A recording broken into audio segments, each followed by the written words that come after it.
Thanasis karapat-dapat lang sa sahod ng Bucks. Mga Pacers fans may excite sa bagong balita kay Haliburton. At Warriors naka-inline na mananalo ng 70 games next season. Noong linggo, inanunsyo na nagkasundo ang Milwaukee Bucks sa isang bagong kontrata kay Thanasis Antetokounmpo. Muling pinagsasama sila ng kanyang nakababatang kapatid na si Giannis at tinatapos ang mga patuloy na chismis tungkol sa posibilidad na lumipat ang 2 beses MVP mula sa Milwaukee ngayong off-season. Sa wakas ay nagbabalik sa NBA ang nakatatandang Antetokounmpo matapos mawala sa buong season dahil sa punit na Achilles tendon. Sa puntong ito, maiintindihan ang desisyon ng Bucks na ibalik si Thanasis. Sa katunayan, isa itong malinaw na hakbang. Hindi patiyak ang kinabukasan ni Giannis at anumang paraan na maaaring gawin ng Milwaukee para kumbinsihin siyang manatili ay dapat nilang gawin agad-agad. Ngunit mukhang may mas malalim pang dahilan sa likod ng desisyon ng Bucks na pirmahan muli si Thanasis. Ayon sa 33 taon na forward, napahanga raw niya ang team sa kanyang ipinakitang laro sa 2 panalong nakuha ng Greece sa pagsisimula ng kanilang kampanya ngayong taon sa Eurobasket. Ano sila roon pagkatapos ng unang laro kontra Italy at na-excite sila dahil naglalaro ako ng depensa. Ginagawa ko ang trabaho ko, iyon ang papel ko. Ang mahalaga, bawat isa na nagbabalik kasama ang isang team o sa isang tournament tulad nito ay kailangang patunayan muli ang sarili nila. Iyan ang basketball. Ano man ang nagawa mo noon, bahagi yan ng iyong resume, pero kailangan mong patunayan ito araw-araw. Ganyan ang profesional na sports, ayon kay Antetokounmpo sa panayam ng Eurohoops. Tunay nga dala ni Thanasis ang kanyang trademark na enerhiya tuwing inilalagay siya ng grease sa loob ng court. Maaaring hindi siya kasing dominante ng kanyang kapatid na si Giannis pero huwag maliitin. May halaga siya sa Bucks lampas sa apelyidong Antetokounmpo. Maaaring may kadiliman sa kinabukasan ng Bucks pero habang kasama pa nila si Giannis may pag-asa pa. Tila kumilos sila ng may kaunting desperasyon ngayong off-season dahil pinalaya at ipinagpaliban nila ang kontrata ng injured na si Damian Lillard upang makalikha ng espasyo para mapirmahan si Miles Turner. Ngunit hindi rin naman si Turner ang magdadala ng malaking pagbabago sa kasalukuyang team ng Bucks.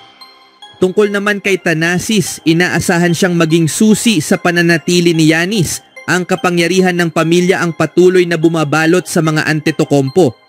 Na ang tanong na lang ay gaano katagal nitong mapapanatili siya sa Bucks? Sa sumunod na balita naman, habang nagpapagaling mula sa injury sa Achilles, unti-unting umuusad ang paggaling ni Tyrese Haliburton, guard ng Indiana Pacers. Malayo pa man siya sa pagbabalik sa full court games, nagbigay siya ng silip sa kanyang progreso. Nakita ng mga tagahanga na muli siyang nag-shoot ng free throws sa kauna-unahang pagkakataon mula ng NBA Finals.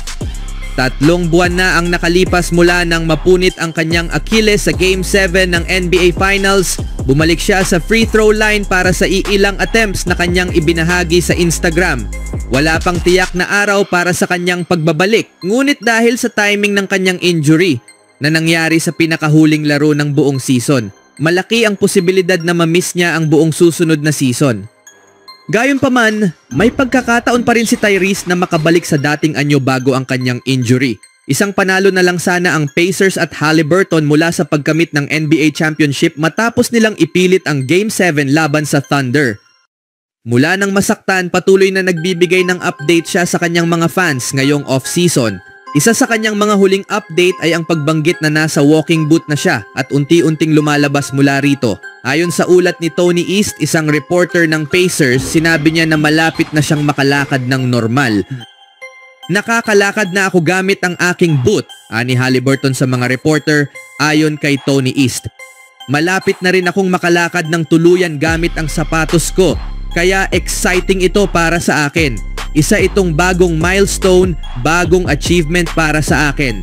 Ang simpleng makalakad lang, malaking bagay na ngayon. Tinitingnan ko ito bilang maliliit na panalo. Isa-isang araw lang ang approach ko. May magagandang araw, may hindi rin. Oo, maayos naman ang takbo ng lahat. Parehong treatment, parehong routine araw-araw. Pero unti-unti kong minamahal ang proseso. Sinisikap kong gumaling sa pinakamabilis na paraan na kaya ko.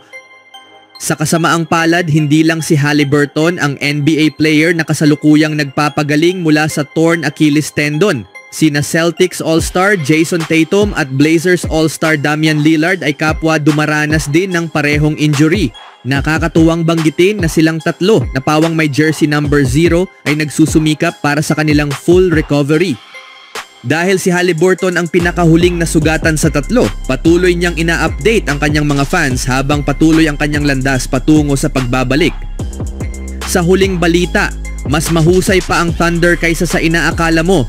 Iyan ang pananaw ni Tim Bontemps ng ESPN na itinuro na ang Oklahoma City ay naging ika-22 team sa kasaysayan ng liga na nanalo ng hindi bababa sa 65 laro noong nakaraang season. Maikli lang ang listahan ng mga team na nagawang mapanatili ang ganoong antas ng tagumpay sa sumunod na taon.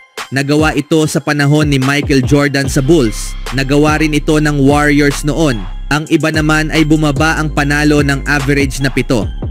Kaya bakit maaaring iba ang OKC kahit sila ang defending champions? Una, mas mahina ngayon ang Eastern Conference. Isa lang ang talo ng Oklahoma City laban sa East noong nakaraang season at marami sa mga star ng East ngayon ay sidelined. Pangalawa, may continuity o pagpapatuloy.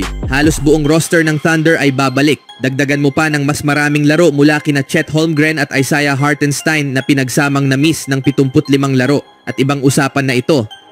Hindi inihuhula ni Bontemps na aabot sa 70 panalo ang Thunder pero binanggit niya na posible silang magtala muli ng pinakamahusay na record sa liga at maging ikatlong team sa kasaysayan na manalo ng mahigit 65 laro sa dalawang magkasunod na season.